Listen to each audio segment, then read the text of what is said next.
വിമാനത്തിനുള്ളിൽ അതിക്രമം കാണിച്ചതിന് കസ്റ്റഡിയിലെടുത്തയാൾ മജിസ്ട്രേറ്റിന് മുന്നിലും പരാക്രമണം കാണിച്ചു. പാലക്കാട് സ്വദേശി ജംഷീറാണ് അതിക്രമം കാണിച്ചത്. ജാമ്യ പേപ്പറുകൾ ആലുവ മജിസ്ട്രേറ്റിന് മുന്നിൽ വെച്ച് വലിച്ചു കീറുകയായിരുന്നു ഇയാൾ. പ്രതിക്ക് ഗുരുതര മാനസിക പ്രശ്നങ്ങൾ കണ്ടെത്താനായിട്ടില്ല എന്നാണ് പോലീസ് പറയുന്നത്. കോലാലംപൂരിൽ നിന്നുള്ള വിമാനത്തിന്റെ എമർജൻസി വാതിൽ തുറക്കാൻ ശ്രമിച്ചതിനാണ് ഇയാളെ കസ്റ്റഡിയിലെടുത്തത്. സഹിൻ ആന്റണി വിവരങ്ങളുമായിട്ട് ചേരുന്നു. സഹിൻ, വിമാനത്തിന്റെ എമർജൻസി വാതിലുകൾ തുറക്കാൻ ശ്രമിക്കുക, അതേ തുടർന്ന് കസ്റ്റഡിയിലെടുത്ത് വന്നപ്പോൾ കോടതിയിൽ ബഹളം ഉണ്ടാക്കുക. അപ്പോൾ സ്വാഭാവികമായിട്ടും അദ്ദേഹം നോർമലായിട്ടല്ല അദ്ദേഹം പെരുമാറുന്നതെന്നത് ഉറപ്പല്ലേ? എന്താണ് പോലീസ് പറയുന്നത്?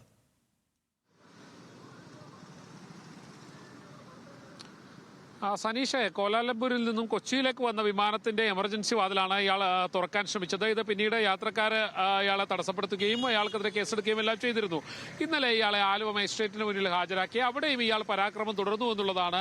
മജിസ്ട്രേറ്റിന് മുന്നിൽ വെച്ച് ആ പേപ്പറുകളെല്ലാം വലിച്ചു കീറി. പക്ഷേ പോലീസ് പറയുന്നത് ഇയാൾക്ക് മാനസികമായ ബുദ്ധിമുട്ടുകളൊന്നുമില്ല, മാനസിക പ്രശ്നങ്ങളൊന്നും തന്നെയില്ല. പകരം ഇയാൾ ഒരു ക്രിമിനൽ പശ്ചാത്തലമുള്ള ആളാണെന്ന് പരിശോധിക്കുന്നു എന്നുള്ളതാണ്. പാലക്കാട് സ്വദേശിയാണ്, ജംഷീർ എന്നാണ് ഇയാളുടെ പേര്.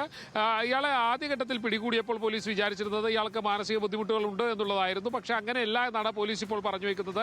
എന്തായാലും മജിസ്ട്രേറ്റിന് മുന്നിലും ഇയാൾ പരാക്രമം തുടർന്നു എന്നുള്ളതാണ് അറിയാൻ കഴിയുന്നത്.